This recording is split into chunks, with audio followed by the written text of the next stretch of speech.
SYL iyo hal abuurkoodii bulshadeed. taariikhda qaybta hore ama bilowga ee asaaska ururka SYL waxay ku tusinaysaa ama ay ku ifinaysaa tayada hal abuurkoodii bulshadeed oo aad u heer sareeyay, oo waxay ahaayeen koox garanaysa qaybaha bulshada iyo tabaha lagu soo jiidan karo. waxay mar walba adeegsan jireen ama maciinsan jireen suugaanta ay Soomaalidu jeceshahay sida mahmaahda, masrax riwaayadeedka, maansooyinka iyo wixii la mid ah.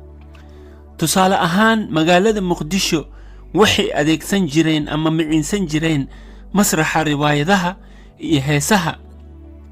waxaa kaalin weyn ka qaadan jiray abwaankii weynaa Qaasim Hilowle oo curiyay heeso guubaabo wadaninimo ku jirto, kuna qaadi jiray naadiga SYL inta ay madaxda SYL ka imaanayaan.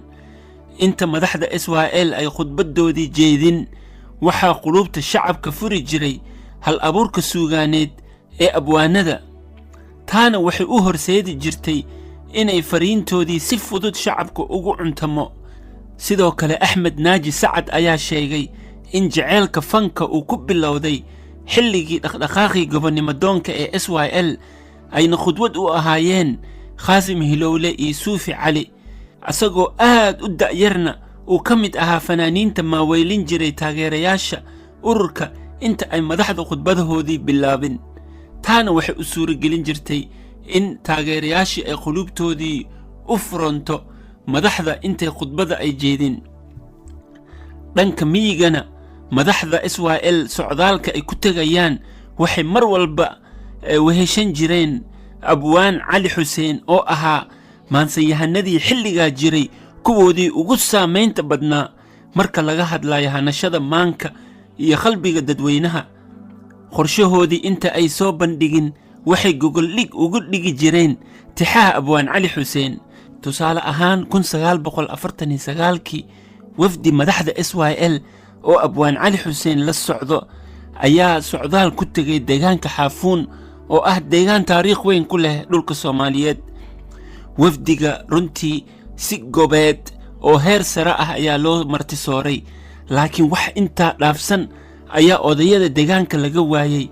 hal asbuucaday ayay sidaa ku joogeen wafdiga, dantii laga sugayay oo ahaa inay si cad ugu dhawaaqaan halganka gobonnimadoonka cududna u noqdaan lagama helin. wafdigii ayaa hal usbuuc kadib go'aamiyey in joogitaankoodii ay soo gabagabeeyaan. abwaan Cali Xuseen intaa kuma ekeene tix yaroo dhaliil ah oona culus ayuu ku tuuray bulshada reer Xaafuun iyo odayaashii. tix ka mid ah waxay ahayd, wuxuu yidhi: xaafuun xornimo inaanay rabin waan xaqiiqsadaye, xalwada iyo maaqariga aad xeeli jabay moodo, afka xoorka la marinayaa xabadka gaaraynin, xabiibnimo kalaa iiga roon soor xilqaan badane, dhulkayaga ninkii xoogayay yaad laxan wadaagteene, wax kitaabka xaaraanshay waa laga xishoodaaye. markuu dhaliishaa tiriyey ayaa deegaanka Xaafuun ama odayaashii ay ku dhawaaqeen isla markiiba in xafiiska SYL laga furo, sidaana ay cudud ugu noqdaan halgankii gobonnimadoonka.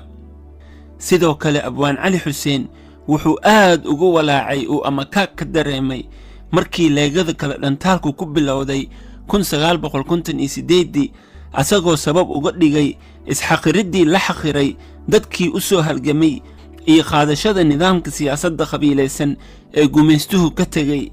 1962 naadiga SYL ayagoo odayaal badan ay ku kulmeen ayuu gabay aad u khiiro badan ka tiriyey. tix ka mid ah gabaygaasi ayaa waxay ifinaysaa dhibaatooyinka ama meeshii ay wax ka halaabeen.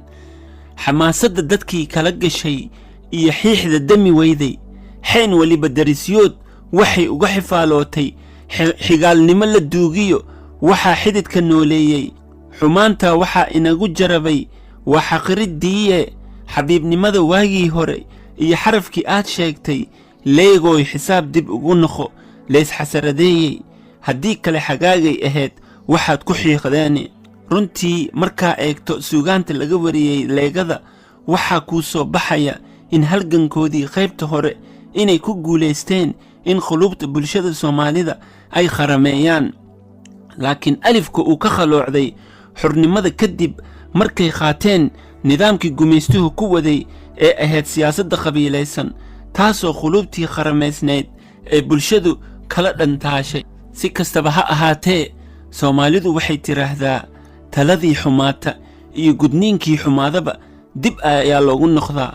waa inaan dib ugu noqonaa oo aan ka takhalusnaa nidaamkii gumaystaha oo qabiiliga ahaa, sida dalka Tanzania ay ugu takhallustay nidaamkii gumaystaha una soo ceshadeen nidaamkii tolnimada ee bulshada midaynaysay, degaan, xukun iyo xeer miraheedana ay maanta bulshada reer Tanzania ay guranayaan. waanadeennu waa Soomaaliy, bal qulubtiina kharameeya, dhulku haba federaaloobe, maxaa yeelay qulubta hadday kharamaysan tahay isu soo gurmashadu way sahlanaanaysaa, cadow dibadeedna nama soo habaysan karo insha allahu tacaala. baaraka allahu fiikum. waa walaalkiin Baazi Busuri iyo barnaamijkii horumari ummadaada. jazaakum allahu khayran.